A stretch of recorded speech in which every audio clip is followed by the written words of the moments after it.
Ya, sebelum saya memulakan majlis ini, saya nak menjemput kedua-dua ya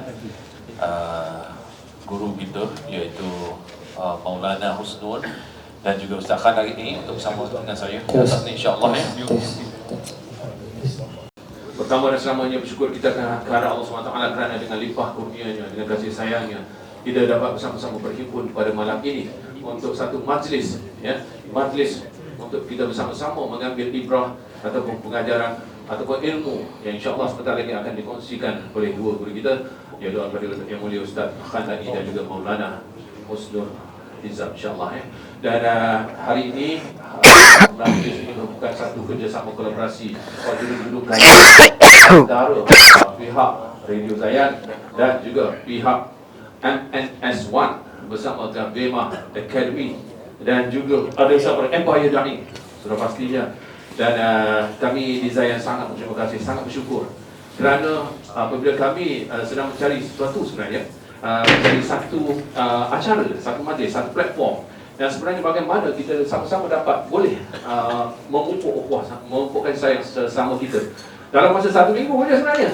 Duk cari, duk kontak sana kontak sini, tiba-tiba ada jaringan untuk kontak Adib dan PJ kita. Alhamdulillah. Terus dia kata hari Khamis ada. Minggu lepas aku kontak Allahu Akbar. Kami tak tahu nak kan. Tiba-tiba subhanallah, dia kata hai Khamis kita ada acara, datang Zayan join sekali. Kami bagi acara dekat Zayan, subhanallah kan.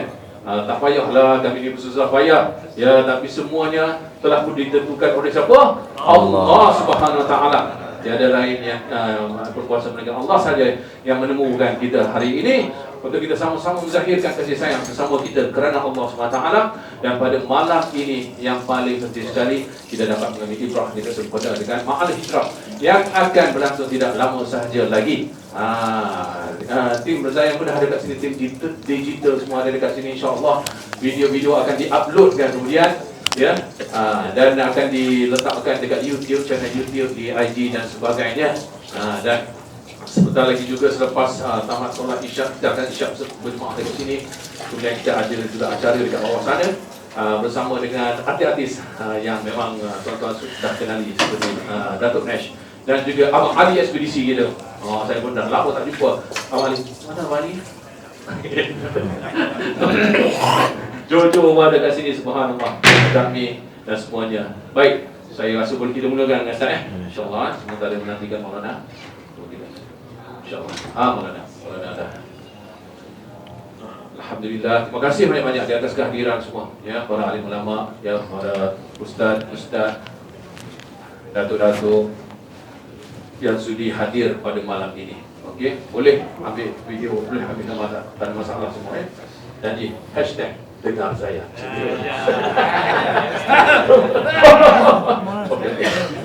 Hashtag kita buka keluar macam tu ya. Okey. Alhamdulillah ya. Baik. Untuk permulaan insya-Allah Allahu Akbar.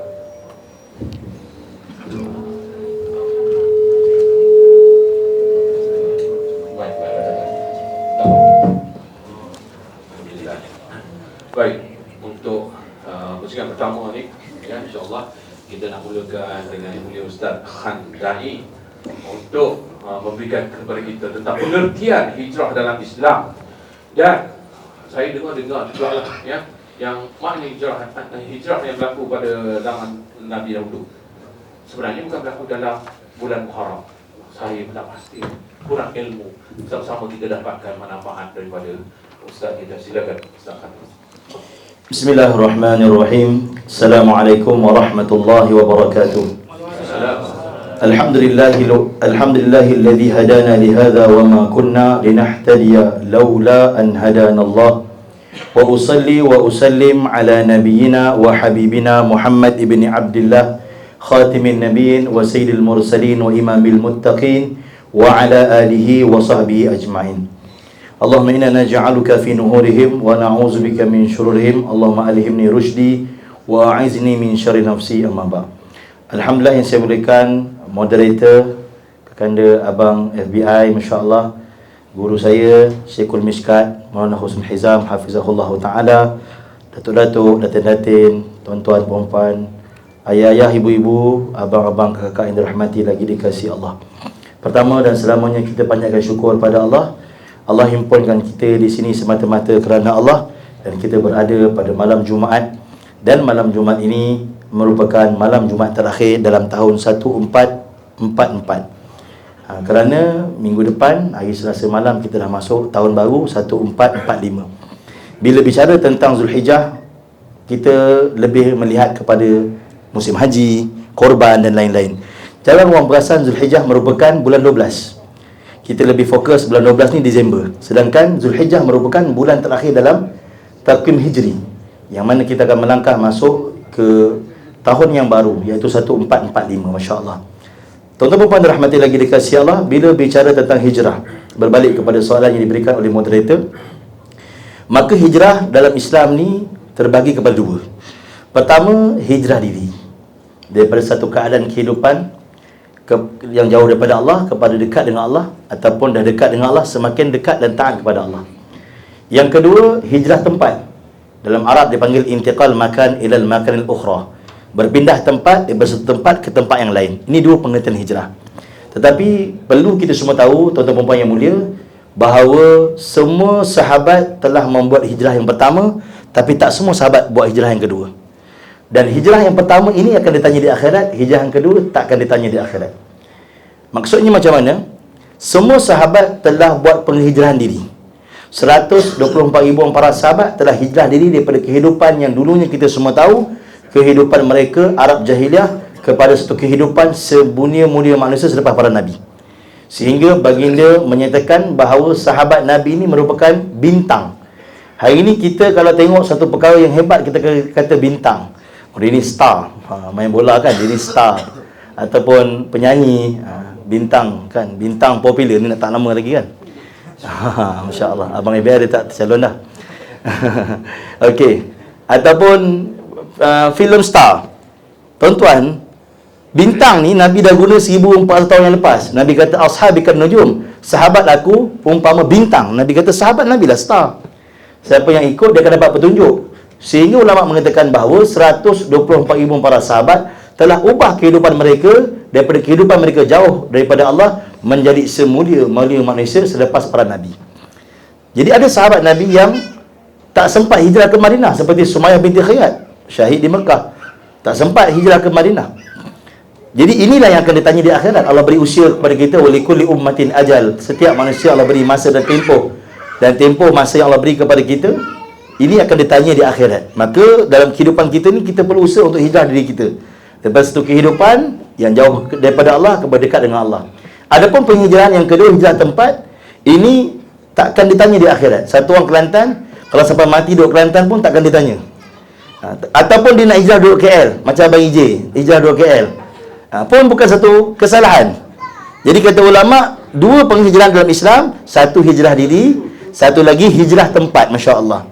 Tuan-tuan perempuan dirahmati lagi dikasihi Allah Subhanahu Wa Taala, berbalik kepada soalan yang ditanya oleh moderator tadi tentang penghijrahan Nabi SAW.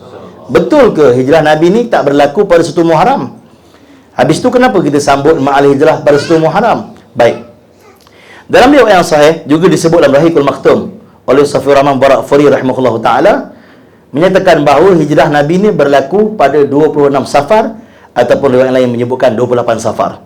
26 Safar ataupun 28 Safar, bukan pada bulan Muharram. Jadi kenapa kita sambut ma'al hijrah pada 1 Muharram? Baik, ada dua sebab. Pertama, orang yang pertama hijrah ke Madinah itu bukan Rasulullah. Orang yang pertama hijrah ke Madinah ialah Mus'ab bin Umair radhiyallahu ta'ala anhu, dihantar oleh baginda setelah penyalaan Aqabah. Dan Mus'ab bin Umair radhiyallahu dibawa oleh As'ad bin Zararah radhiyallahu ta'ala anhu, dan pulangnya dia ataupun perginya dia ke Madinah ataupun Yasrib ketika itu pada tanggal 1 Muharram. Maka sebab itulah kita menyambut ma'al hijrah pada 1 Muharram. Sebab penghijrahan ke Madinah bukan penghijrahan Nabi saja, seperti yang kita nyanyi dalam lagu yang daripada kita kecil, penghijrahan Nabi dan umat Islam. Kan kita sendiri yang nyanyi lagu tu. Maksudnya penghijrahan ini bukan penghijrahan Nabi saja, penghijrahan Nabi dan umat Islam. Jadi bila sebut umat Islam, para sahabat terlibat. Maka bila melihat secara keseluruhan penghijrahan ini berlaku pada 1 Muharram, maka sebab itu kita menyambut ma'al hijrah pada 1 Muharram. Pertama. Kedua, kerana zaman Umar radhiyallahu an barulah disusun tentang takwim hijri ini, takwim qamari ini. Di zaman jahiliah mereka telah pun ada bulan Rajab, Syaban, Ramadan. Sebab itu bulan haram telah ada daripada zaman jahiliah lagi. Ada 4 bulan dipanggil bulan haram, Rajab, Zulkaidah, Zulhijjah, Muharram. Jadi bulan-bulan ini telah pun ada zaman jahiliah lagi, tapi tahun tak ada. Maka ini menyukarkan para sahabat untuk menyusun waktu dan lain-lain, masya-Allah. Zaman Umar radhiyallahu anhu zaman memantapkan sistem Islam. Sistem Baitul Mal dimantapkan. Bahkan zaman Umar, kata para masyaikh, Jumaat Islam telah tersebar satu hari sejauh 70 km. Punya cepat Islam tersebar zaman Umar radhiyallahu anhu. Zaman Umar ni zaman pemantapan. Maka Umar melihat dari satu sudut, ketika Muawiyah hantar surat kepada Umar radhiyallahu anhu, surat tu ada tarikh tapi tak ada tahun. Tak tahu bila surat ini ditulis. Itu antara sebab. Maka Umar radhiyallahu anhu telah mesyuarat dengan para sahabat. Kita nak mulakan tahun. Tahun apa yang kita nak mulakan? Maka sahabat kata kita mula kira tahun ni daripada tahun Nabi lahir. Ada sahabat kata kita mula kira tahun ketika Nabi mula dapat wahyu. Berbagai pandangan sahabat, akhirnya keputusan musyawarah kita kira tahun daripada bermulanya Nabi hijrah. Seterusnya nak mulakan kiraan bulan. Tahun dah ada, iaitu 1444 yang ada sekarang ni lah detik penghijrahan Nabi. Nak tahu totally kehidupan Nabi, tambahlah lagi berapa tahun? 53 tahun. Itulah usia Nabi SAW. Sebab Nabi hijrah ke Madinah ketika Nabi usia 53 tahun. Setelah 13 tahun di Mekah, Nabi bergerak ke Madinah 10 tahun sebelum Nabi wafat, 63. Baik. Dan bila nak buat kiraan tahun tadi, permulaan bulan apa kita nak guna? Maka sebagian sahabat, antaranya Ali radhiyallahu anhu, mencadangkan kita mula kiraan bulan Ramadan. Kerana Ramadan orang mula nak hijrah diri. Ada sebagian sahabat lagi mencadangkan bulan Zulhijjah, ada kata bulan Zulkaidah. Maka akhirnya semua sahabat mesyuarat memutuskan kita mula kiraan tahun pada bulan Muharram, kerana Muharram adalah detik di mana seluruh ibadah haji dah selesai, Ramadan dah selesai dan lain-lain dah selesai, maka kita mula kiraan daripada bulan Muharram. Maka itulah yang menjadi punca kenapa ma'al hijrah disambut pada detik 1 Muharram, walaupun hijrah Nabi berlaku pada 26 Safar ataupun 28 Safar. Wallahu alam. Masya-Allah, tabarakallah, yang mulia Ustaz. Dari di atas soalan pertama tadi yang tentang pengertian hijrah, ya, sedikit banyak kita dah tahu dah, ya. Dan Ustaz Khan ni kalaulah ya dia bawa kita pergi umrah dekat Madinah tu, subhanallah, maka semua cunguk-cunguk yang kita tak pernah pergi pun insya-Allah dia akan bawa. Tapi yang saya paling ingat jus malam pertama. Insya-Allah siapa yang nak ikut Ustaz Khan, insya-Allah dia boleh bawa semua kan. Ni pun dibawa juga kan. Itu yang gelap. Baik, seterusnya Yang Mulia Maulana Husnul Hizam yang bersama dengan kita. Selepas apa yang diperjelaskan oleh Ustaz Khandani tadi, boleh tak Maulana huraikan sedikit tentang falsafah hijrah Rasulullah sallallahu alaihi wasallam dan ibrah yang boleh kita ambil itu. Maklumlah kami ni macam saya ni lemah kan, tak ada ilmu sangat ni, macam mana sebenarnya kita nak ambil semangat hijrah yang kita tahu daripada kecil kita menyanyi, tapi semangat tu macam mana tu kita nak ambil tu? Silakan Yang Mulia Maulana. Bismillahirrahmanirrahim. Assalamualaikum warahmatullahi wabarakatuh. Subhanaka la ilma lana illa ma 'allamtana innaka antal alimul hakim. Wa la hawla wa la quwwata illa billahil aliyyil azim. Rabbi yassir wa la tu'assir wa tammim bil khair ya fattah wa bika nasta'in. نحمده ونصلي على رسوله الكريم وعلى آله وأصحابه الفاتحين بهديهم إلى الحقيقة المجازة. أما بعد، أعوذ بالله من الشيطان الرجيم. بسم الله الرحمن الرحيم. والعصر إن الإنسان لفي خسر إلا الذين آمنوا وعملوا الصالحات وتواصوا بالحق وتواصوا بالصبر. صدق الله العظيم. وقال النبي صلى الله عليه وسلم: ما أوحي إلي أن أجمع المال وأكن من التاجرين ولكن أوحي إلي أن سبح بحمد ربك وكن من الساجدين واعبد ربك حتى يأتيك اليقين atau kama qala alaihi wassalatu wassalam. Jadi alhamdulillah yang dimuliakan moderator kita dan yang saya muliakan adik saya Ustaz Khan atau Datuk Hati-hati tuan-tuan dan puan-puan yang dimuliakan oleh Allah Subhanahu wa taala. Pertama sekali marilah kita bersyukur kepada Allah Subhanahu wa taala. Sebanyak mana kita bersyukur kepada Allah, sebanyak itulah nikmat akan ditambahkan pada kita. Kelambatan rahmat atau kelambatan nikmat kerana kelewatan syukur. Kenapa? Kelewatan syukur, kelewatan rahmat yang datang pada kita disebabkan oleh kelewatan syukur kita pada Allah. In syakartum la azidannakum. Apabila kita bersyukur kepada Allah, la azidannakum, Allah Ta'ala akan menambahkan nikmat ke atas kita. Dan nikmat ni akan sentiasa berterusan, kecuali apabila hamba tadi menunjukkan gerakan kekufuran atau tidak bersyukur kepada Allah, maka di situ Allah Ta'ala akan tarik. Jadi selagi dan sehingga kita bersyukur kepada Allah, selagi dan sehingga itulah nikmat yang mana Allah Ta'ala akan bagi pada kita. Kan? Apabila Allah Subhanahu wa Ta'ala telah jadikan Sayyidina Adam AS, Allah angkat Sayyidina Adam. So Allah sapu di belakang Sayyidina Adam AS, maka keluarlah zuriat-zuriat Adam.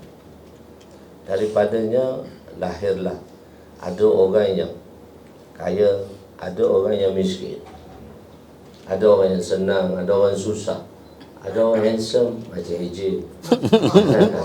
Ada orang dia sebenarnya dalam majlis tu kita sebut nama tu sebab kita suka, sebab kita kenal dia, kita suka dia. Begitu juga dalam majlis sahabat Nabi SAW akan sebut dua nama ni, Abu Bakar dan Umar. Bila sahabat pun bila meriwayatkan hadis, dia tak lupa kata dalam majlis kita ni ada Abu Bakar, ada Umar. Maknanya sebut dua tu dah cukup lah. Jadi nama disebut.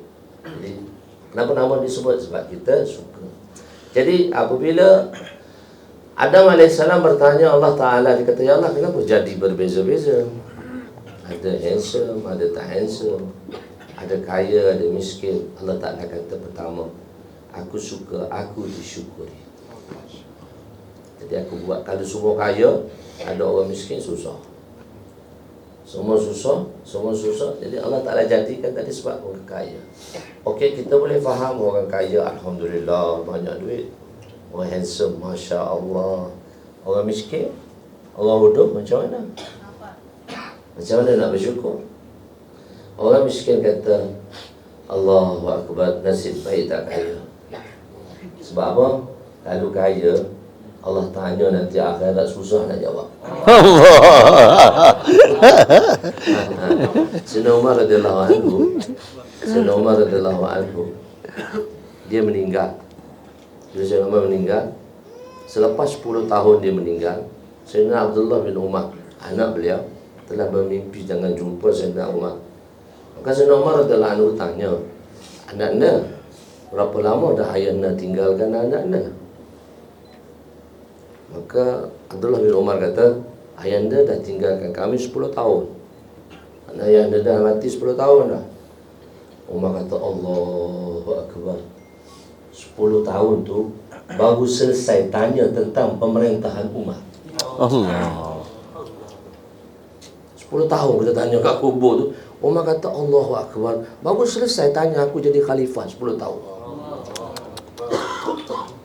Jadi orang miskin kata tak apa, tak tanya. Allah Ta'ala syukur.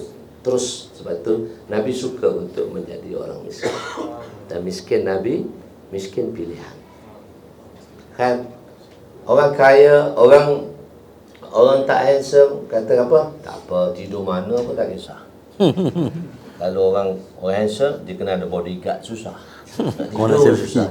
Jadi setiap orang boleh bersyukur. Jadi sebab itulah jadilah kita hamba yang sentiasa bersyukur.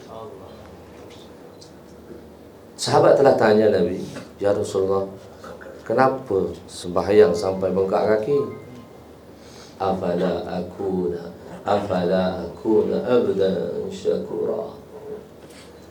Aku mahu aku dijadikan hamba yang bersyukur.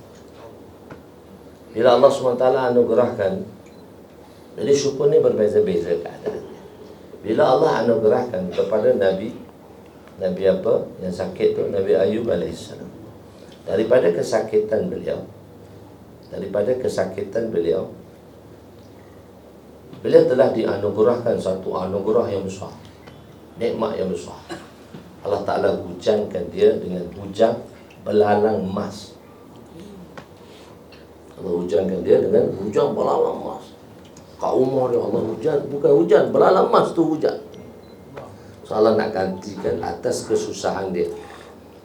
Semasa Nabi Ayub AS nak mandi, kita pergi kat perigi tu, kita pergi di sana Ulfa. Takkanlah bawa kita orang bagus dia. Untuk tuan-tuan kena pergi dengan Ustaz Khan nanti. Kami pergi kat sana Ulfa, tempat yang mana telaga Nabi apa tu? Nabi Ayub mandi. Maka dalam hadis tu, di telaga tu ada lagi belalang emas sedang melompat. 2-3 ekor. Nabi Ayub AS, dia ambil kain ditengkup.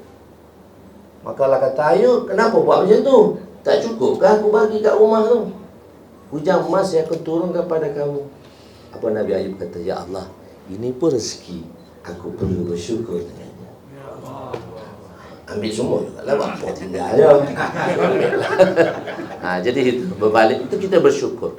Jadi sebab itu kesinambungan kita bersyukur ialah kita bersyukur Allah panjangkan kita lagi, yang mana Allah hadirkan kita dalam majlis ni. Yang paling penting tu kita nak dapat falsafah daripada penghijrahan dan ibrah daripada penghijrahan. Okey, sebelum penghijrahan, maka persiapan penghijrahan itu penting. Bukan terus kita berhijrah, tak, persiapan. Sebab tu untuk berhijrah perlu pada perancangan. Apabila Allah Subhanahu Wa Taala telah hijrahkan sahabat, dia hijrahkan sahabat hijrah dahulu daripada Nabi sallallahu alaihi wasallam. Dan orang duduk dalam majlis saya kan, saya kata, manakah solat yang mula-mula sahabat tunaikan sebelum Nabi tunaikan? Ada solat fardu yang sahabat tunai dahulu sebelum Nabi tunai. Sembahyang Jumaat. Dia dah masuk kelas, dia tahu lah. Sembahyang Jumaat, Nabi tunai, sahabat tunai. Jadi, maka Sayyidina Rasulullah SAW perintahkan Sayyidina Abu Bakar, Sayyidina Umar telah berhijrah, semua sekali telah berhijrah, dan semua telah berhijrah. Maka tibalah masa pada malam yang mana pada malam tu Allah telah wahyukan kepada Nabi SAW untuk berhijrah. Maka Allah Subhanahu Nabi SAW telah pergi ketuk rumah Sayyidina Abu Bakar. Kat Mekah tu dia ada jalan hijrah. Jalan mana yang Nabi ikhtiar untuk berhijrah pada malam tadi. Dan pada malam tu Nabi ketuk. Dan Nabi telah tinggal. Sayyidina Abu Bakar adalah Nabi ketuk rumah Sayyidina Abu Bakar radhiyallahu anhu. Maka sebelum itulah Nabi dah beritahu, Abu Bakar, kamu dipilih untuk bersama saya dalam penghijrahan. Kamu sahabat saya dalam penghijrahan. Nabi SAW bagi tahu awal. Untuk apa? Persiapan. Dan Nabi bagi tahu sebelum Nabi berhijrah, Nabi dah bagi tahu dah, Nabi dah aim dah bahawa Abu Bakar akan bersama dengan dia. Dan tarikh yang Nabi bagi tahu tu ialah 4 bulan sebelum berhijrah. Maksudnya perlu persiapan. Pada malam yang mana Nabi ketuk di rumah Sayyidina Abu Bakar, sebab penghijrahan ni jauh. Penghijrahan ni jauh. Yang Nabi berhijrah ialah 500 km. So 500 km takkan nak jalan kaki, mesti kena pakai kenderaan. So Sayyidina Abu Bakar telah sediakan 2 kenderaan. Sayyidina Abu Bakar telah sediakan 2 kenderaan. Bila Nabi ketuk rumah Abu Bakar, Nabi kata, malam ni jom kita pergi. Malam ni terus kita pergi. Abu Bakar kata, Sayyidina Abu Bakar radhiyallahu anhu. Sayyidina Abu Bakar nama dia siapa? Sayyidina Abu Bakar nama dia siapa? Tentu tak kenal. Sayyidina Abdullah bin Utsman bin Amir. Tapi nama masyhur dia, kunyah dia tadi Abu Bakar. Tapi kalau kita sebut nama Sayyidina Abu Bakar tu Sayyidina Abdullah bin Utsman bin Amir. Utsman tu pun Abu Quhafah. Ayah dia nama Abu Quhafah, itu pun kunyah dia. Nama dia Utsman. Nama Abu Bakar radhiyallahu Abdullah. Abdullah bin Utsman bin Amir radhiyallahu anhu. Jadi dia kata, ya Rasulullah, saya dah sediakan. Ini ibrah dia ni. Saya dah sediakan apa? Saya sudah sediakan 2 ekor unta. Satu untuk tuan, satu untuk saya. Dalam penghijrahan, maka Sayyidina Abu Bakar telah bagi kepada Nabi 2 ekor. 1 ekor untuk Nabi, 1 ekor untuk Abu Bakar. Dalam penghijrahan ini, Nabi tak suka menggunakan harta orang lain. Nabi suka guna harta baginda sendiri. Nabi suka guna harta. Nabi kata, okey, aku tak nak ambil free, aku nak bayar. Aku nak bayar unta yang telah kamu bagi pada saya. Tapi bukan sekarang lah, aku akan bayar nanti. Setelah baginda sallallahu alaihi wasallam dinobatkan sebagai Rasul, setelah turunnya ayat untuk menunjukkan Nabi dinobatkan sebagai tugas nubuah dan kerasulan, lepas tu Nabi tak bekerja apa dah. So macam mana Nabi nak bayar hutang Abu Bakar? Dengan duit dia sendiri. Jadi ulama Maulana, satu ulama besar di India, beliau telah menulis satu sirah. Dia kata Siratul Mustafa. Sirah Mustafa, iaitu dalam sirah itu menceritakan Maulana Abu Hasan Ali An-Nadwi rahmatullah alaih, menceritakan bahawa Nabi telah menjahit 1 kopiah. Nabi buat kerja selepas Nabi jadi nubuah, 1 kerja je Nabi buat. Nabi jahit 1 kopiah dan Nabi telah suruh hamba dia untuk jual kopiah, dan daripada hasil kopiah tu Nabi telah bayar hutang Sayyidina Abu Bakar. Kedua, pertama tuan-tuan, hutang ni kalau kita berhutang, kita niat kena bayar. InsyaAllah Allah mudahkan kita untuk bayar. Sebab tu Nabi ajar siapa berhutang kena baca doa ni. Allahumma ighfirni bihalalika an haramika wa aghnini bifadlika amman siwa. Banyak baca. Kurang-kurang 5 kali sehari lepas solat. InsyaAllah hutang dia Allah jelaskan. Sebanyak mana dia hutang, sebanyak itu Allah boleh jelaskan. Boleh insyaAllah. Jadi penghijrahan Nabi maksudnya ada persiapan. Mesti ada persiapan. Maksudnya mesti ada perancangan. Sebab itulah di atas perancangan itulah Allah Ta'ala akan menulis pahala. Innamal a'malu binniyat. Ini hadis hijrah ni.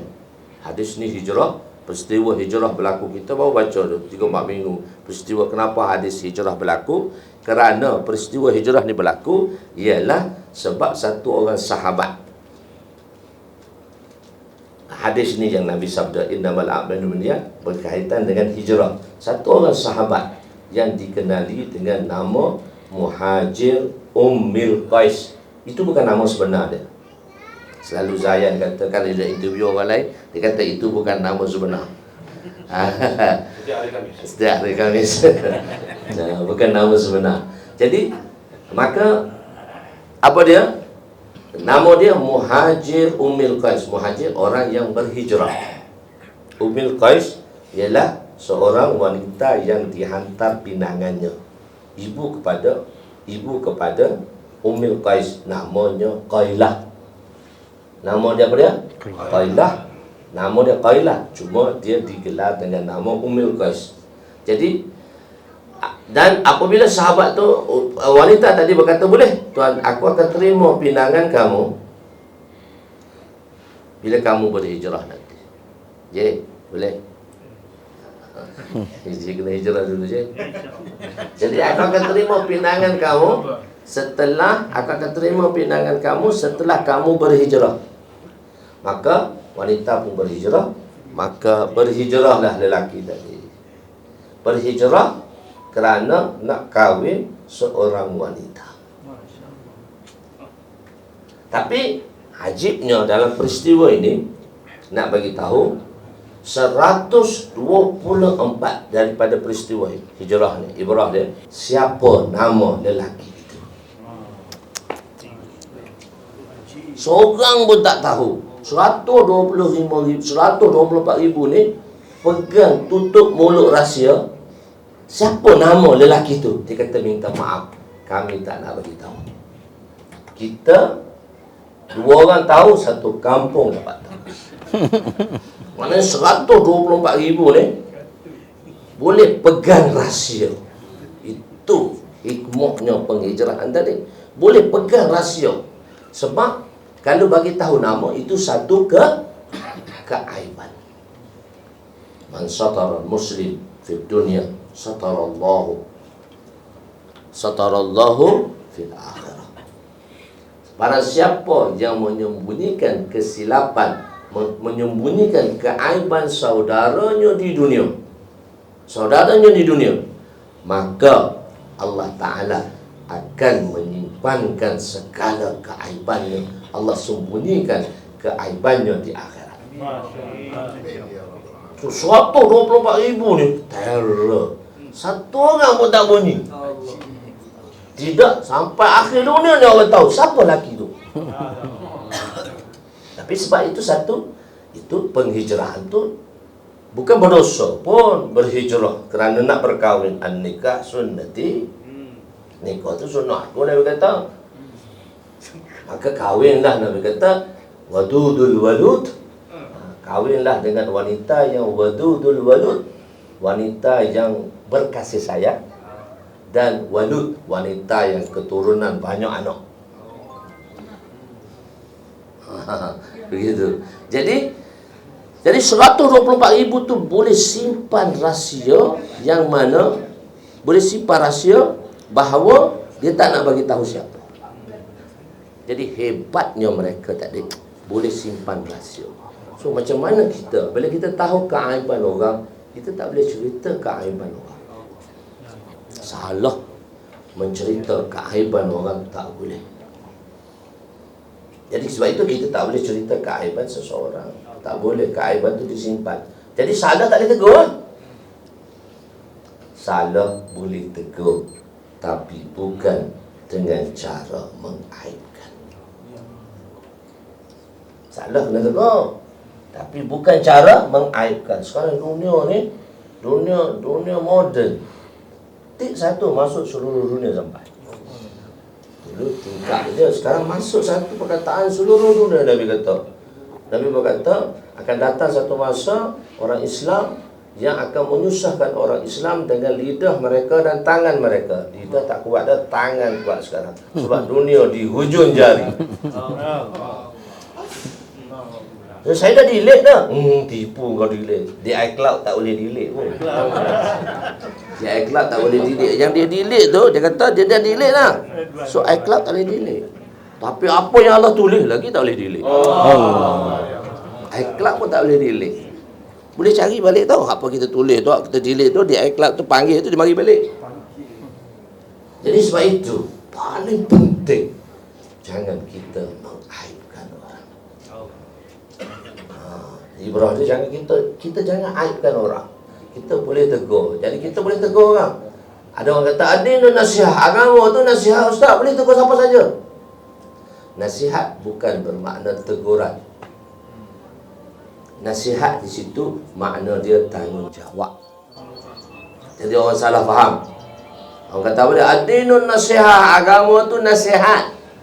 Kita saja boleh nasihat semua orang. Salah.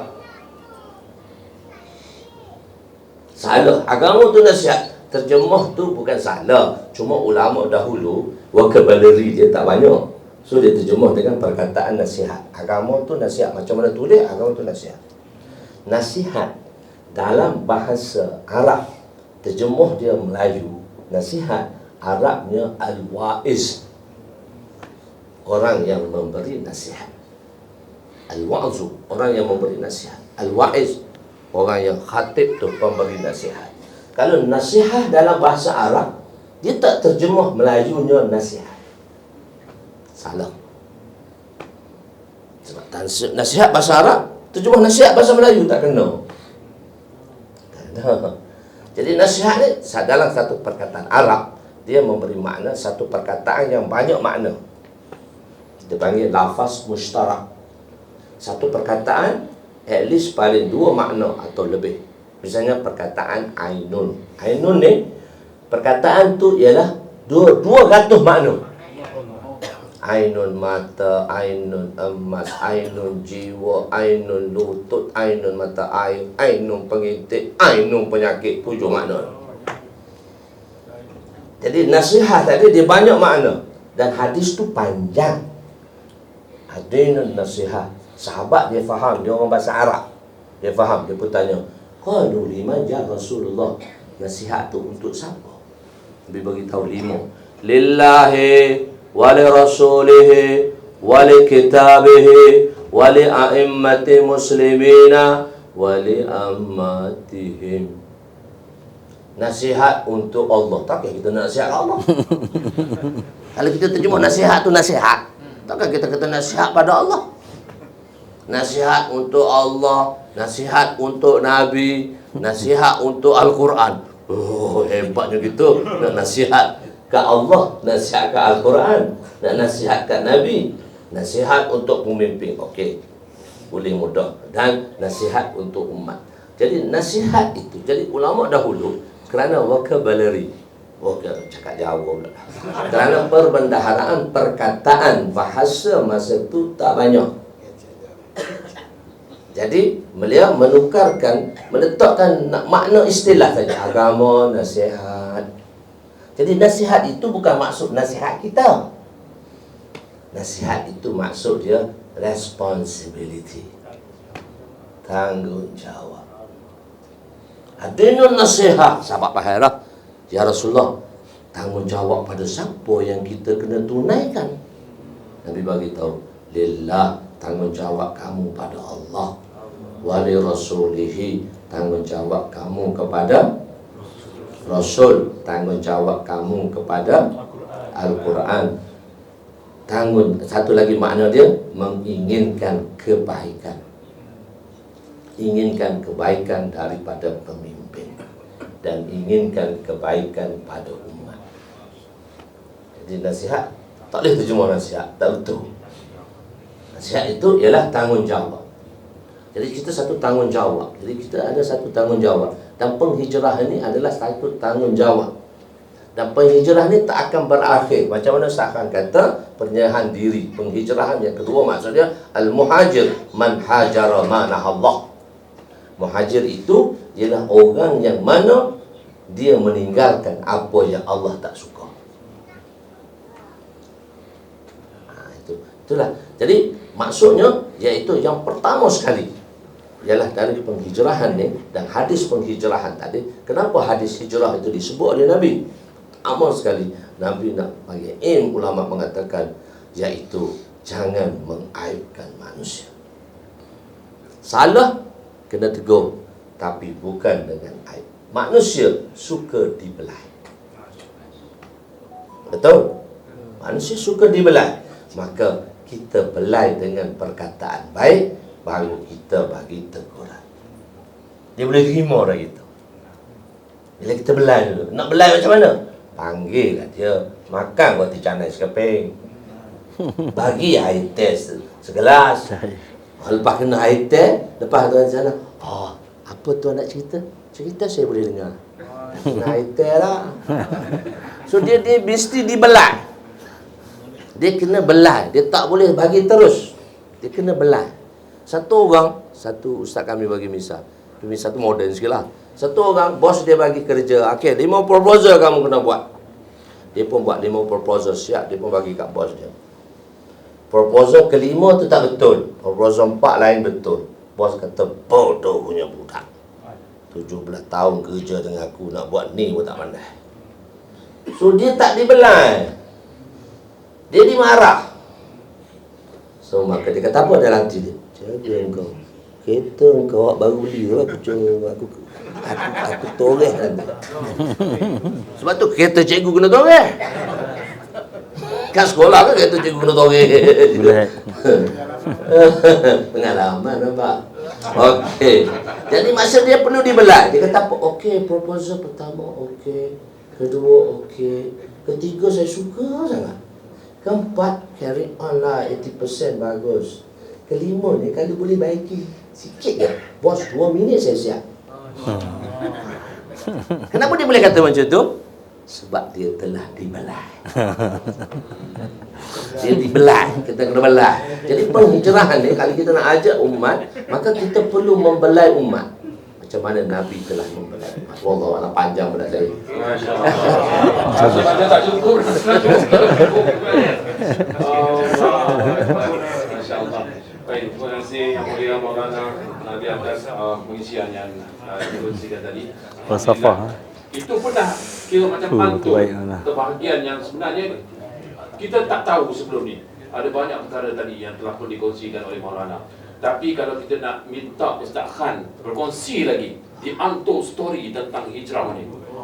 Sebab maklumlah Ustaz memang dekat sana, bawa orang umrah sana sini kan. Alhamdulillah, selain daripada jus malam tamu tu perkara-perkara lain. Dan Ustaz Ustaz Khan saya kagum dengan usaha dakwah beliau. 69 buah negara. Allahu Akbar. Silakan Abang. Bismillahirrahmanirrahim. Alhamdulillahilladzi wa kafa wa salamun ala ibadihi alladzi nastafa amma ba'. Baik, bila kita menyebut tentang untold story tentang hijrah, maksudnya yang jarang orang sentuh. Pertama, kita perlu melihat tentang hijrah Nabi itu, Nabi dengan mujahadah, susah payah. Macam orang kata tadi, Nabi kena disediakan unta, susah payah. Kita naik bas pun daripada Mekah pergi Madinah pun rasa susah dah. Sekarang ni semula naik kereta api. Susah juga kena kejar. Kena kejar kereta api, takut terlepas. Bayangkan bagaimana Nabi SAW naik unta dan RNR tak ada waktu tu. Sekarang ada RNR, boleh berhenti makan nasi Arab dengan ikan goreng, masya-Allah. Kat padang pasir kan. Tapi Nabi pergi hijrah dengan mujahadah. Maka ulama buat dua perbandingan. Kenapa Nabi hijrah ke Madinah kena mujahadah, sedangkan Nabi pergi Isra Mi'raj Allah sediakan burak? Kenapa Allah tak bagi burak pada Nabi tu sampai Madinah? Kan senang. Buat apa nak susah? Maka masyayikh kita bagi tahu, kerana Allah nak bagi tahu umat sampai kiamat, untuk urusan dengan Allah, Allah bagi burak. Cepat pergi, cepat balik dan selesai. Adapun untuk urusan umat memang kena mujahadah. Maka sebab itu tuan-tuan bila kita kena faham, usaha dakwah ni bukan kita bagi hidayah, Allah bagi hidayah. Allah kalau nak bagi hidayah, satu Malaysia Allah boleh bagi hidayah. Satu dunia Allah bagi hidayah. Tapi Allah nak gunakan kita untuk kerja ni. Jumpa umat, susah payah, pergi rumah ke rumah. Kadang mesej kawan, Assalamualaikum, jom kita keluar 3 hari, blue tick je. Dan dia nak pinjam duit kita, laju dia balas. Tapi ajak keluar 3 hari, blue tick je. Ataupun insyaAllah, saya datang. Sampai petang kita tunggu, dia tak ambil. Masya Allah. Jadi kerja ni macam tu tuan-tuan.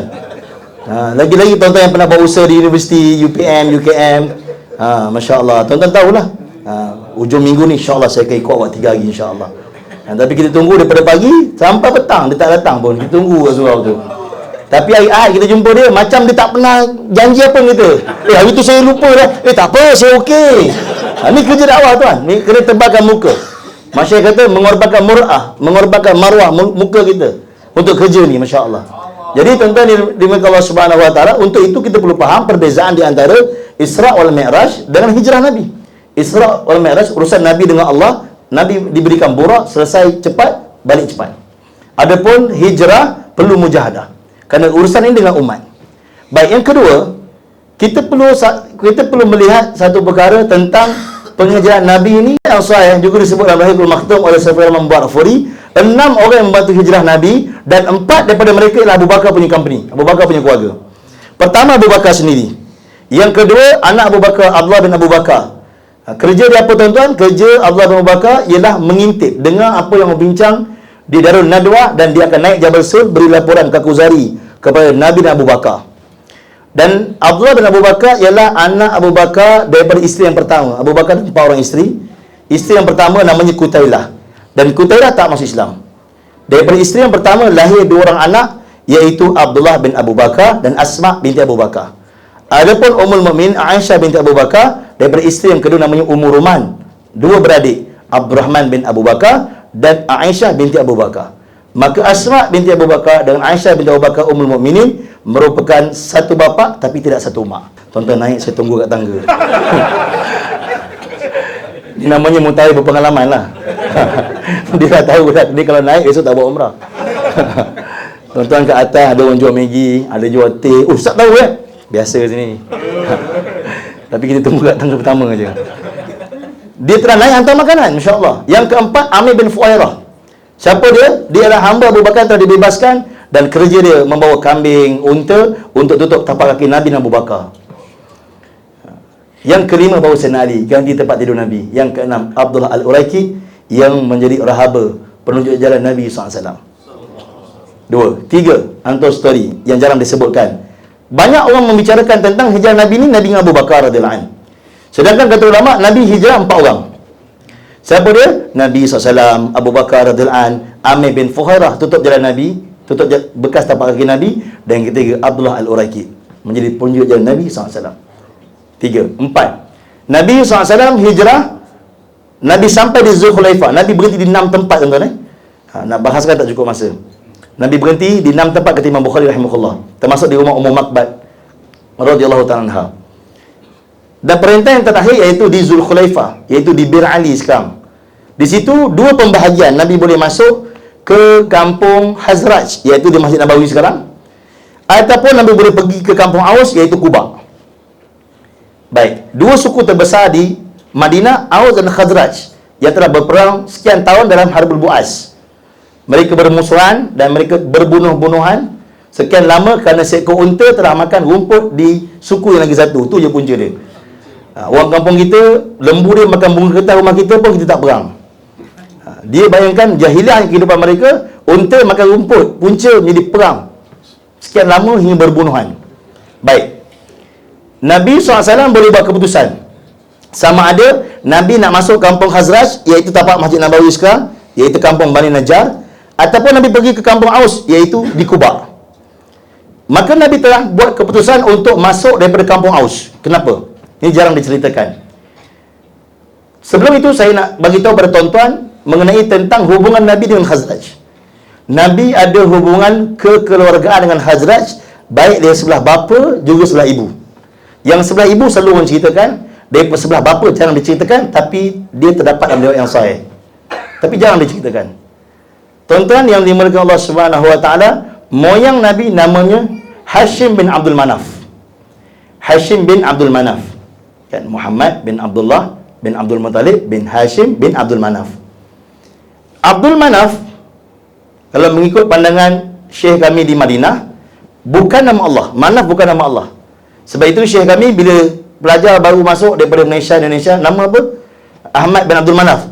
Tukar Abdul Munir. Kerana Manaf nama berhala, kata Syekh kami. Bukan nama Allah. Jadi Hashim bin Abdul Manaf merupakan moyang Nabi. Hashim bin Abdul Manaf ada isteri di Mekah. Satu ketika dia nak pergi berdagang ke Syam, berhenti di Yasrib, iaitu di Madinah. Dan ketika berhenti di sana, dia telah menikah dengan anak ketua suku di Hazraj, iaitu Adi bin Najjar, yang mana wanita itu bernama Salma binti Adi bin Najjar. Setelah kahwin bersama seketika dan telah tinggalkan isterinya untuk pergi berdagang, sampai di Syam, Hashim telah meninggal dunia. Dan Salma binti Adi bin Najjar telah melahirkan seorang zuriat. Dan lahir saja zuriat itu daripada benih Hashim, lahir ada 2 helai uban dekat kepala. Maka Salma binti Adi bin Najjar telah meletakkan nama anaknya Syaibah, iaitu uban. Orang yang ada uban. Kalau orang muda, rambut tak ada uban, Syabab. Kalau beruban, Syaibah. Senang je tuan-tuan. Salma tak payah pergi cari nama, buka Google, tengok ada uban tu letak nama, anak dia nama orang yang beruban. Syaibah bin Hashim. Dan Syaibah bin Hashim membesar di Mekah. Adapun membesar di Madinah. Adapun di Mekah, setelah wafatnya Hashim, pemerintahan di Mekah digantikan oleh adiknya, iaitu Muttalib bin Abdul Manaf. Ini bukan Abdul Muttalib, Muttalib bin Abdul Manaf. Muttalib bin Abdul Manaf tak sedia jadi ketua, terpaksa. Ada orang memang gila yang jadi ketua, tapi dia terpaksa jadi ketua. Terpaksa, dia tak nak, terpaksa sebab tak ada orang nak ganti. Maka dia berusaha untuk mencari penggantinya. Sebelum pergi lebih jauh, Muttalib bin Abdul Manaf inilah yang melahirkan keturunan Imam Syafi'i rahimahullah. Maka Nabi bertemu dengan Imam Syafi'i dalam jalur Muttalib, iaitu jalur Abdul Manaf tadi. Kerana Hashim dan Muttalib merupakan adik-beradik. Baik. Kemudian Muttalib bin Abdul Manaf melihat anak-anak Hashim di Mekah, yang mana berada di Mekah ni tak ada sifat kepimpinan. Sifat kepimpinan tak semua orang ada. Sifat kepimpinan tak semua orang ada. Kadang adik-beradik ada Along, Angah, Acik, Alang, Usu. Usu ni yang paling berkuasa. Usu kata, Long kau balik sekarang, semua balik. Walaupun Along, tapi dia tak boleh tolong. Sebab apa? Ucu lagi garang daripada adik-beradik yang lain. Begitu tuan-tuan, dalam murid-murid, cikgu tahu, ada di kalangan murid-murid, walaupun bukan pengawas, tapi dia berpengaruh. Kalau dia kata besok ponting, satu kelas ponting. Jadi tuan-tuan yang cikgu di sini, tuan-tuan jagalah kalau ada nak murid macam ni, sebab nanti kalau jadi YB kita, susah kita. Tuan-tuan yang dimulakan Allah Subhanahu Wa Taala, maka dilihat anak-anak Hashim yang di Mekah tak ada sifat kepimpinan. Dia dapat berita Hashim kahwin seorang lagi di Madinah. Maka dia pergi di Madinah, maka dia jumpalah anak saudara dia, iaitu Syaibah bin Abdul Manaf. Yang wajahnya, Syaibah bin Hashim, yang wajahnya mirip macam Hashim. Dan cara dia bermain, orang semua dengar cakap dia. Budak kecil kan, ibu-ibu dia tahu anak dia yang mana yang berpengaruh. Oh, dia ada sifat kepimpinan. Dia peluk anak ini anak saudara dia. Dia jumpa kakak ipar dia yang dia tak pernah jumpa, Salma binti Ali bin Najjar. Dia merayu minta nak bawa anak ni balik ke Madinah, balik ke Mekah. Salma binti Ali bin Najjar kata, tak boleh, ini saja anak yang ku ada. Dahlah suami dah tak ada, ini saja anak yang ku ada. Tetapi dia merayu, kerana kami ikutan Ibrahim AS, kami akan menjadi pimpinan di Mekah, maka anak ini pewaris. Maka setelah dipujuk, maka dibenarkan. Maka Muttalib, saya ringkaskan cerita lagi, Muttalib telah bawa anak ini, Syaibah bin Hashim, bonceng belakang dia masuk Mekah. Orang Mekah bila tengok pemimpin bawa budak kat belakang ni, maka dia anggap budak tu ialah hamba. Hamba dalam bahasa Arab dipanggil Abdun. Bila ada alif lam, dia jadi Abdul lah. Maka bila nampak budak tu dibonceng di belakang Muttalib, maka orang Mekah kata, belakang tu ialah Abdul Muttalib, hamba kepada si Muttalib. Maka nama Abdul Muttalib lekat, nama Syaibah dilupakan, tetapi kekal dalam kitab-kitab sirah. Maka atuk Nabi orang Mekah ke orang Madinah? Orang Madinah, jarang orang tahu. Maka Nabi ada hubungan kekeluargaan dengan Hazraj. Nabi boleh masuk kampung Hazraj, semua orang tunggu Nabi. Tetapi Nabi milih masuk kampung Aus, kerana orang Aus juga tunggu Nabi. Tapi orang Aus kata, kami bukan keluarga Nabi. Nabi tak pergi kampung kami pun kami faham, kami bukan siapa-siapa. Nabi SAW telah masuk kampung Aus, kerana Nabi tahu kalau Nabi pergi kampung Hazraj, lewat sikit pun orang Hazraj akan terima Nabi, sebab keluarga Nabi yang telah Islam. Nabi pergi kampung Aus, Nabi telah win heart, beli hati, deal lena, ambil hati, kata Maulana Umar Parampulah Rahmatullahi alaih. Baru ambil orang, ni dakwah, win heart. Dakwah ni ialah win heart, deal lena, ambil hati, baru ambil orang. Masya Allah, Nabi telah ambil hati orang Aus, sehingga orang Aus telah buat keputusan untuk jadikan dakwah sebagai masuk hidup mereka, sehingga orang Aus telah beri nyawa lebih banyak daripada orang Hazraj untuk agama ni. Bukan itu saja, orang Aus kata Nabi telah buat 5 perkara di kampung kami. Pertama, kampung pertama Nabi masuk ketika hijrah, kampung kami, iaitu kampung Aus, kampung Bani Salim bin Auf. Yang kedua, iaitu di Kuba. Yang kedua, 2 rakaat pertama Nabi solat ketika hijrah di kampung kami. Ketiga, rumah pertama Nabi bermalam di kampung kami, iaitu rumah ketua kampung dia, Kalsum bin Hadam. Jadi Kalsum ni nama lelaki, bukan nama perempuan. Ummu Kalsum perempuan. Keempat, masjid pertama yang dibina dalam Islam di kampung kami, Kuba. Dan yang kelima, sembahyang Jumaat yang pertama didirikan dalam Islam, iaitu setelah Nabi hijrah, di kampung kami, iaitu di tapak masjid Jumaah sekarang. 5 benda Nabi buat di kampung kami. Maka orang Madinah kata, ayyuhal mab'usu fina ji'ta bil amri muta. Perintahkan apa saja, bentangkan apa saja terkazar, maka kau akan dapati kami sambut. Kenapa? Kerana Nabi telah beli hati mereka. Dan tuan-tuan dirahmati lagi dikasihi Allah Subhanahu Wa Taala, bukan itu saja, perlu kita tahu bahawa detik Nabi hijrah tadi 26 Safar, Nabi bergerak daripada Jabal Sur 1 Rabiul Awal, Nabi sampai di tapak kampung Aus tadi pada 8 Rabiul Awal, Nabi sampai di tapak kampung Hazraj 12 Rabiul Awal. Jadi 12 Rabiul Awal datanglah hidup Nabi 3 kali. Detik Nabi lahir, detik Nabi sampai ketika hijrah, dan detik Nabi wafat. 3 kali. Selanjutnya tuan-tuan dirahmati lagi dikasihi Allah, barulah Nabi masuk ke kampung Khazraj, dan orang Khazraj ramai-ramai sambut Nabi SAW dan minta Nabi tidur di rumah mereka. Tak macam kampung Aus. Kenapa orang Aus tak minta Nabi tidur rumah mereka? Sebab mereka tahu mereka bukan keluarga Nabi. Ketua kampung kata, Nabi tidur rumah saya. Selesai.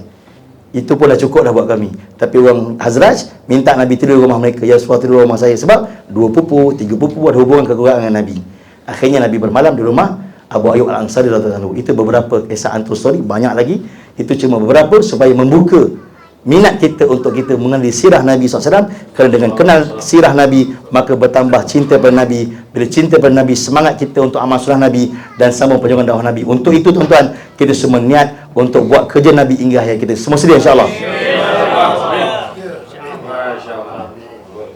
Itu dia ya. Takkan lagi kita memang nak suruh sambung lagi tu. Tapi kalau nak ikut sambungannya kena azam lah ya. Keluar lagi dah lagi insya-Allah. Insya-Allah. Ya, ya. Dan kalau nak cerita pasal Jabal Tur tu saya bolehlah accent sikit. Saya dah sampai. Kamu dah sampai ke sini ada bawah atas? Ha? Jangan tanya Datuk Naisha. Biar Datuk Naisha. Sampai. Oh, hebat. Bawah. Baik, alhamdulillah. Yang sampai pun siapa? Allah. Tapi memang kalau ke atas tu kita boleh menangis. Mengenangkan siapa? Mengenangkan Asma binti Abu Bakar. Bagaimana susah payahnya beliau ya menghantar makanan, susu dan lainnya dalam keadaan yang sangat-sangat kita tak boleh masuk dalam fikiran kita. Macam mana dengan batu-batu itu dipanjatnya 3 malam Ustaz ya. 3 malam betul-betul dalam keadaan hamil. Masya-Allah. Baik Maulana, sebagai penutup pada malam ni kita nak minta Maulana nasihat kami semua ni yang berumah ni insya-Allah. Nasihat dalam bentuk belayan insya-Allah ya. Belayan kami semua pada malam ini. Silakan. Allahu Akbar. Bismillahirrahmanirrahim. Nahmaduhu wa nusallim ala rasulihil karim. Satu hadis Nabi sallallahu alaihi wasallam. Nabi sallallahu alaihi wasallam beritahu, "Bada al-Islamu ghariba, sayaudu ghariba, tuba lil ghuraba, hum allazina yuslihuna ma afsada an-nas min ba'di min sunnati." Atau kama qala alaihi salam. Satu hadis Nabi sallallahu alaihi wasallam. Nabi bersabda, "Bada al-Islamu ghariba." Bermulanya Islam itu gharib. Gharib itu juga makna mustarak. Banyak lafaz, banyak terjemahannya. Tapi biasanya kita terjemah bermulanya Islam itu dagang. Kenapa? Sebab datangnya terjemahan Indonesia. Indonesia, gharib itu maksud dia musafir. Gharib tadi maksud dia musafir. Jadi orang musafir, ialah orang Indonesia panggil orang berdagang. Jadi kita kata bermula Islam itu dagang. Kembalinya dengan dagang, butuh orang berdagang. Patut cikgu kita pun kata, betul, Islam itu dagang. Tengok datang kat Melaka dengan berdagang kan. Tadi di sini apa maksud gharib? Maksud gharib ini ialah maksud dia ialah musafir. Tapi dia tidak memberikan makna zahir tadi. Musafir biasanya orang tak suka. Musafir ini dipanggil orang asing. Orang asing orang suka tak? Tak suka. Bangladesh, minta maaf, Abang La. Saya panggil Abang La. Abang La dia masuk Malaysia, semua orang tak suka. Betul tak? Tapi lama-lama jadi menantu.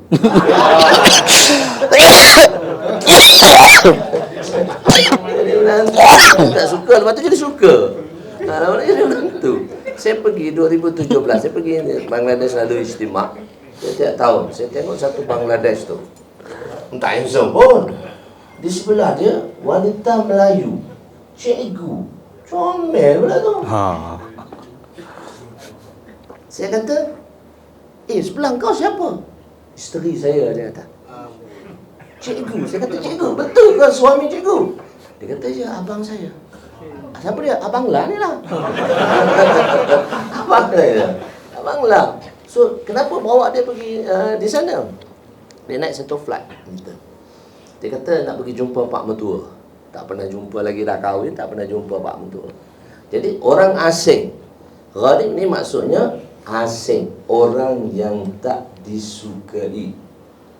Nabi mengatakan Islam itu asing, iaitu satu, Nabi telah bawa satu amalan yang asing. Amalan inilah orang Arab tak suka, iaitu tauhid.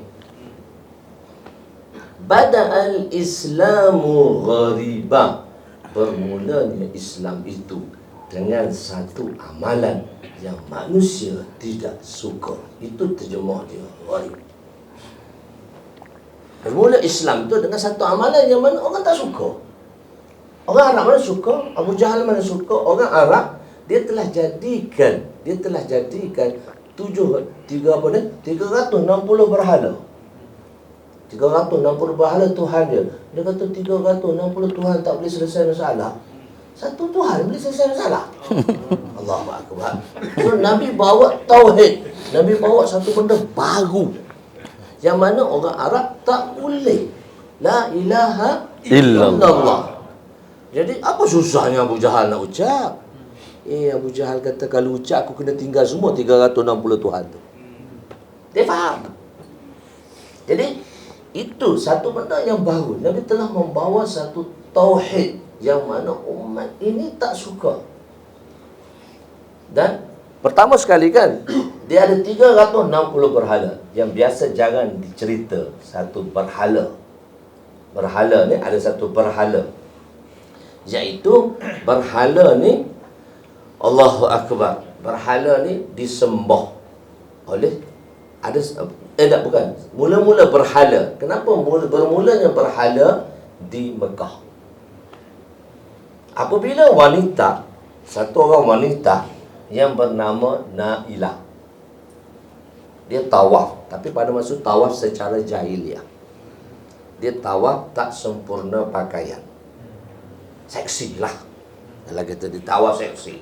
Dia tawaf. Maka pada malam tu datang seorang pemuda bernama Asaf. Dalam hadis kata bernama Asaf. Nailah dan Asaf. Maka oleh kerana tak ada siapa malam tu, tak ada siapa, maka mereka tadi telah terlanjur. Mereka berzina di depan Kaabah. Tak, apabila berzina depan Kaabah, terus Allah jadikan mereka tu batu. Bila orang datang pagi, orang tengok Asaf dan Nailah telah jadi batu. Dulu orang pun letaklah di depan Kaabah. Di antara 360 Tuhan tadi, orang letak depan Kaabah. Orang kata inilah sebagai ibrah manusia yang paling laknat yang telah berzina di depan Kaabah. Manusia berzina depan Kaabah.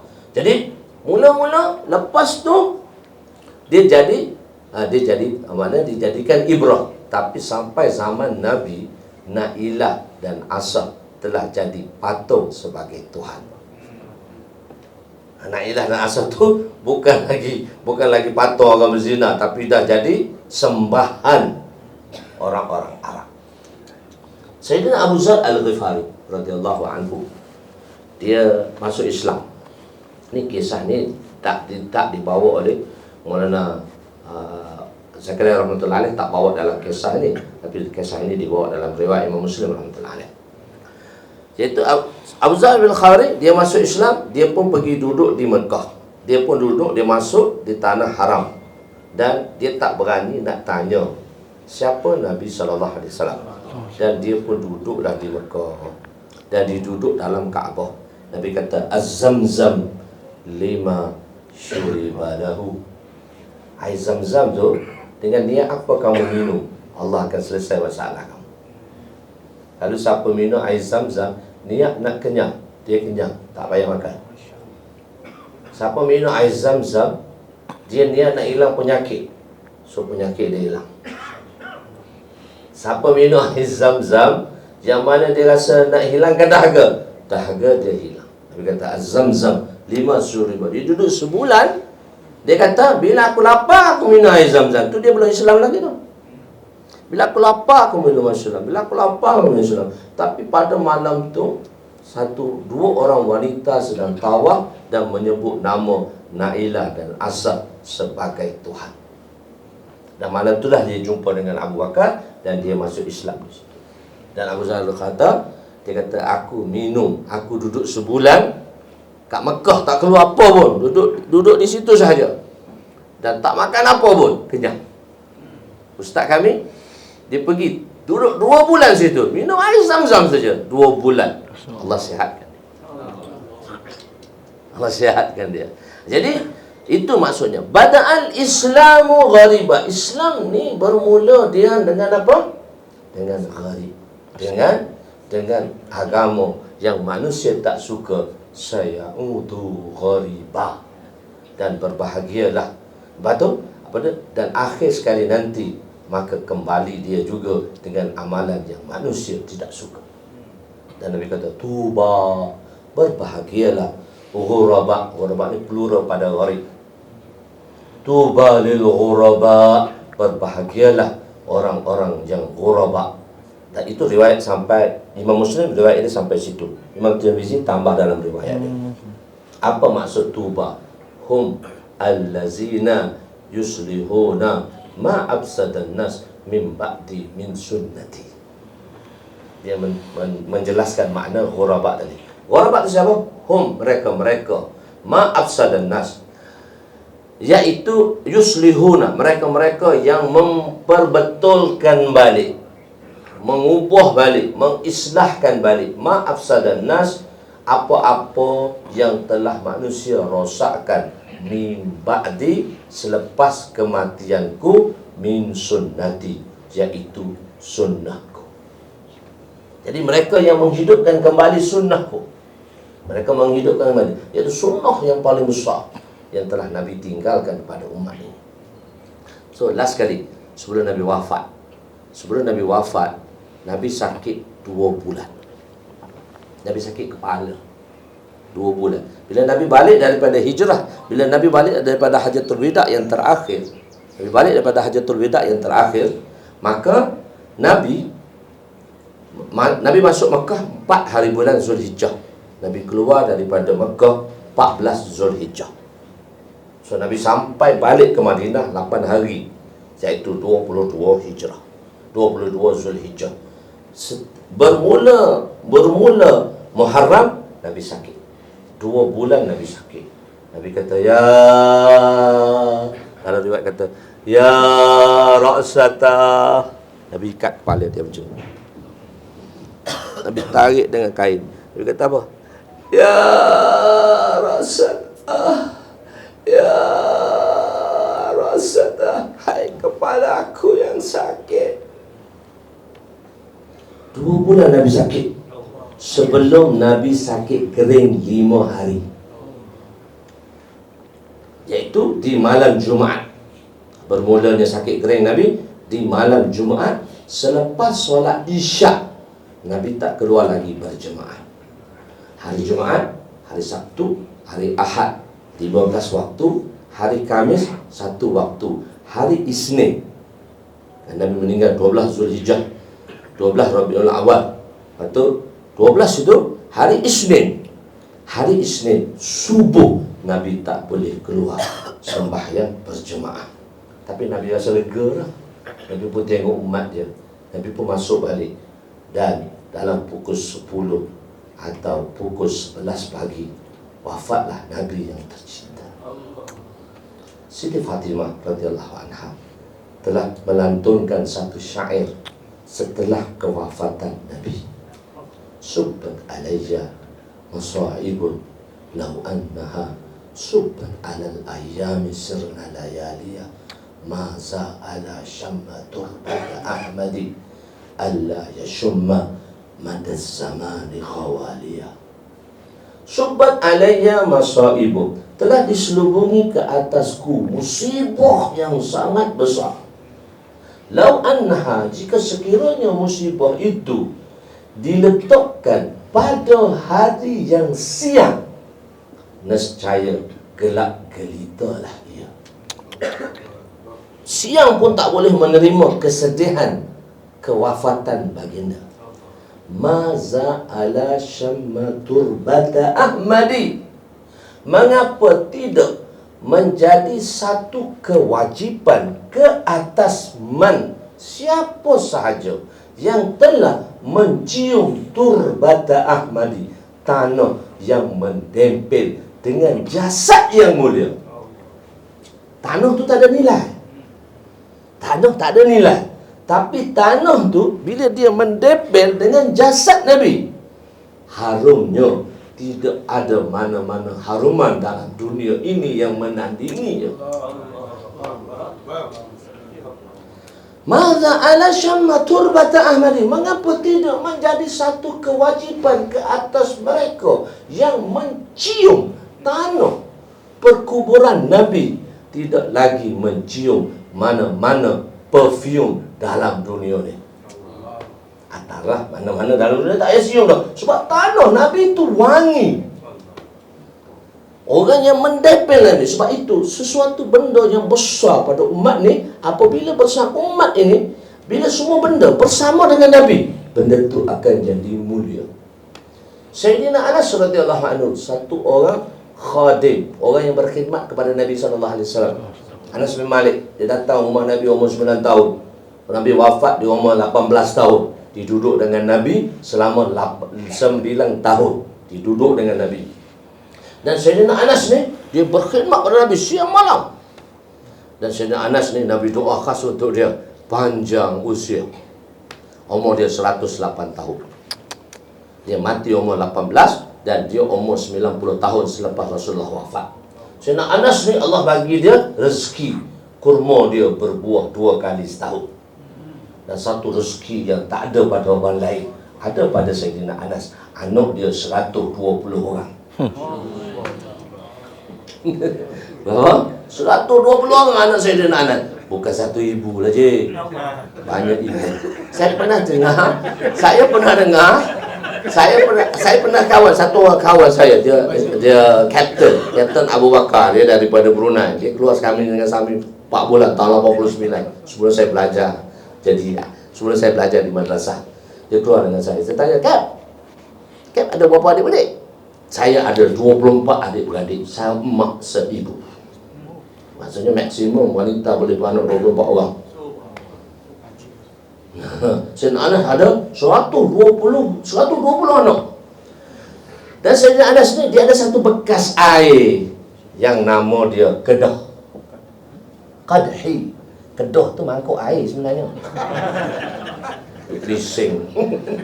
Kedah tu mangkuk air. Qadhi ni satu mangkuk air yang tak ada tangkai.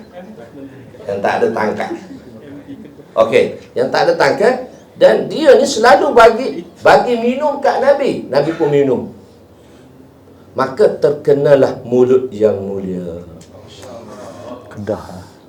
Terkena mulut yang mulia. Jadi itu bukan hak Nabi, hak Anas. Anas dia tak banyak anak, maka satu orang anak dia yang bernama Nasr bin Anas telah mewarisi bekas itu. Qadhi itu, mangkuk air itu.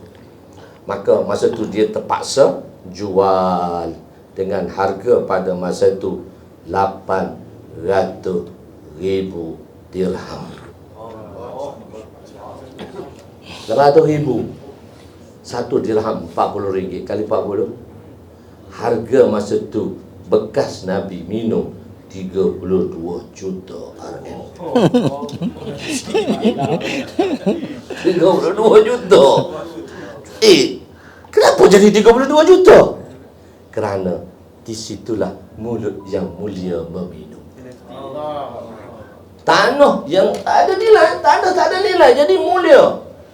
Siapa sahaja, Imam Bukhari rahimahullah, beliau telah menghafal hadis 300,000, 100,000 sahih, 100,000 hasan, 100,000 dhaif.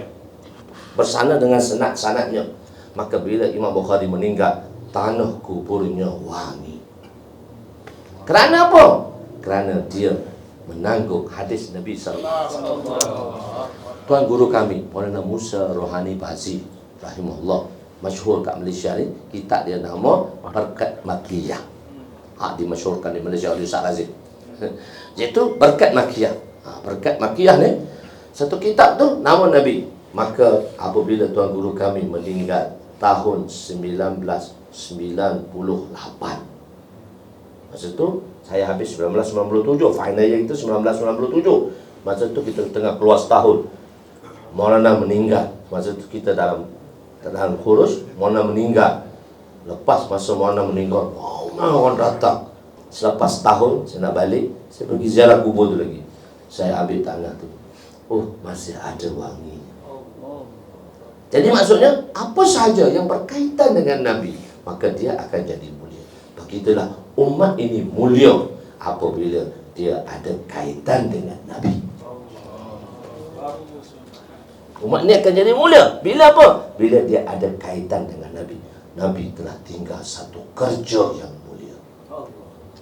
Kalau umat ini bersama dengan kerja itu, maka Allah akan gelarkan umat ini umat terbaik. Kuntum khaira ummah. Kuntum khaira ummah. Kuntum khaira ummah tu bukan kita.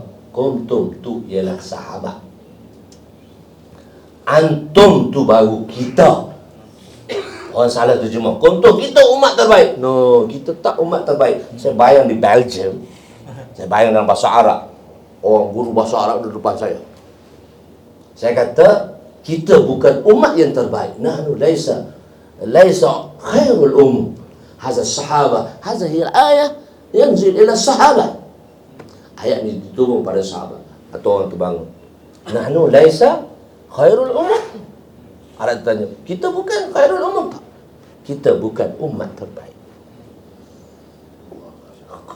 Kita, kalau kita terjemah ayat tu antum, tapi ayat tu turun kuntum. Dalam bahasa Inggeris terjemah dia betul, those people. Those people, mereka yang lepas. Tapi Melayu tengah kita. So salah. Kita berbangga dengan kita umat yang terbaik. Sebenarnya kita bukan umat terbaik.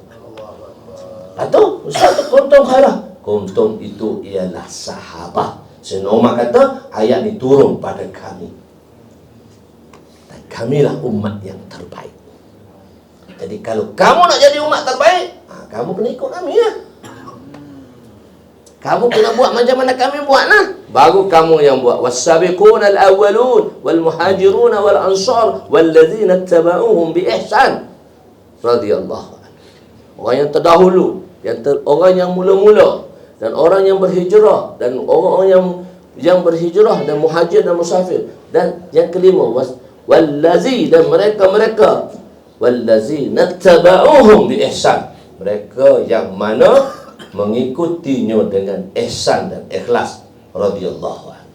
Jadi kita umat terbaik. Jadi Allah SWT telah bagikan pada kita ni adalah satu umat yang terbaik.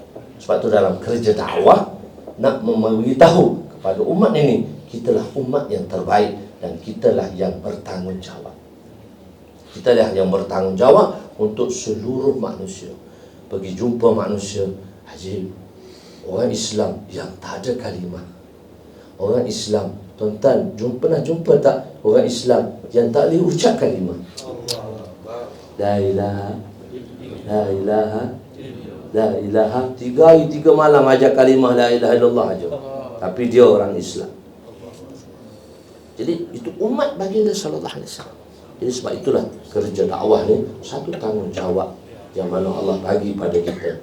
So ikutilah dia. Tak boleh banyak sikit. Sikit dia 4 bulan je. Itu je. Maksudnya kita kena usahalah. Kita berpangkat. Kita jadikan kerja kita ni ialah umat ini. Sekarang orang dah masyhur dah. Zaman kita dulu budak-budak lagi. Saya ikut dakwah ni tahun 81. Masa form 1 lagi. Ikut satu. Paling malu ialah akak Septa'am. Naik bas BMW, bas mini wilayah. Naik malu. Habis saya kata, siapa nak bawa bel? Semua dia. Allah, naik hitam pula tu.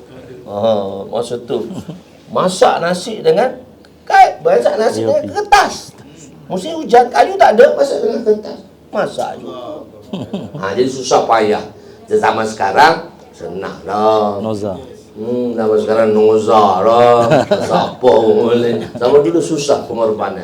Tapi buat sikit-sikit, insyaAllah kita bantu, kita niat, insyaAllah kita berhijrah, tidak berhijrah, untuk kita bantu dan kita bersama insya-Allah.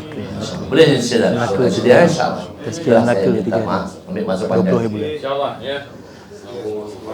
Kepada Maulana saya ucapkan lagi di atas tafsir pada malam ini insya-Allah mudah-mudahan kita sama-sama dapat manfaat dan bagi tuan-tuan semua insya-Allah kita ada 3 hari dekat Pagar 20 bulan. Bila?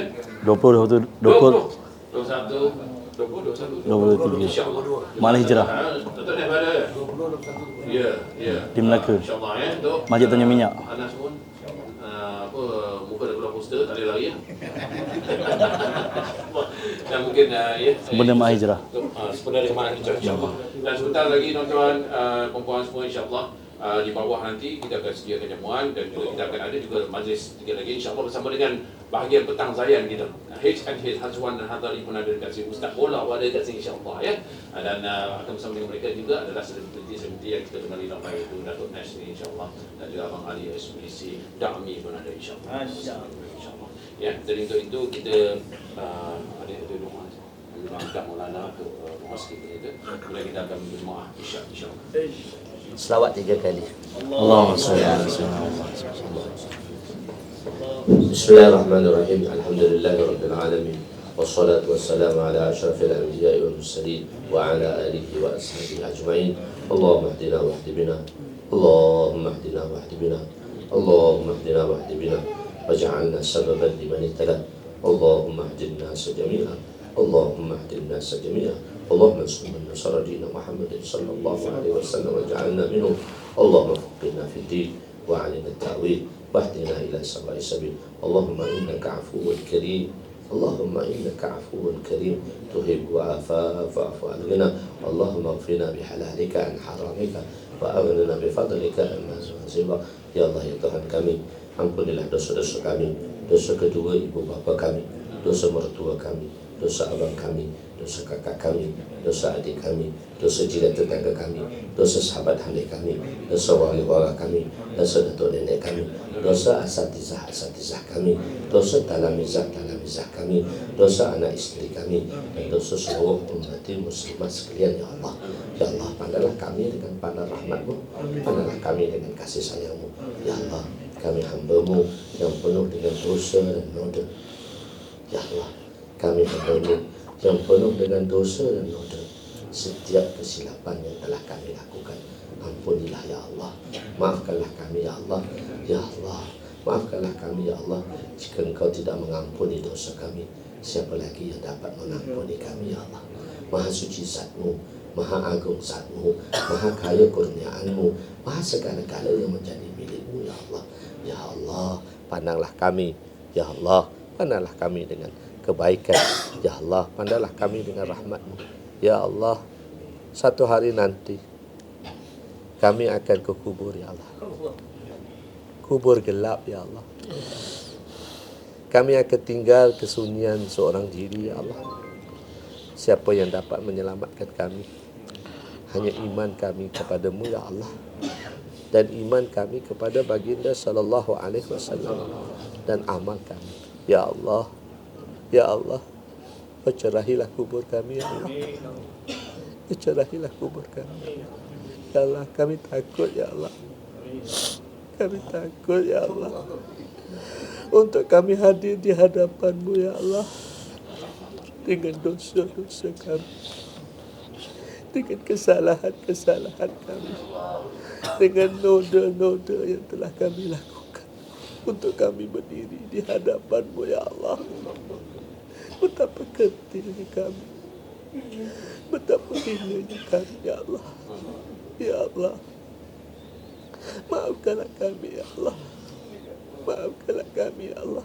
Selamatlah kami daripada kedahsyatan hari kiamat. 1000 kaki di atas kaki. Ya Allah, lindungilah kami. Beradalah kami di bawah naungan kerahiman-Mu ya Allah. Ya Allah, lintasilah kami. Hisablah kami dengan hisab yang ringan. Ya Allah, pantaslah perjalanan kami untuk menuju sirat. Masuklah kami ke dalam syurga-Mu dengan rahmat-Mu tanpa hisab. Ya Allah, selamatlah kami daripada azab-Mu yang mana kami tidak dapat menanggungnya ya Allah. ربنا آتنا من لدنك رحمة وهيئ لنا من أمرنا رشدا ربنا آتنا في الدنيا حسنة وفي الآخرة حسنة وقنا عذاب النار وصلى الله على سيدنا محمد وعلى آله وصحبه أجمعين والحمد لله.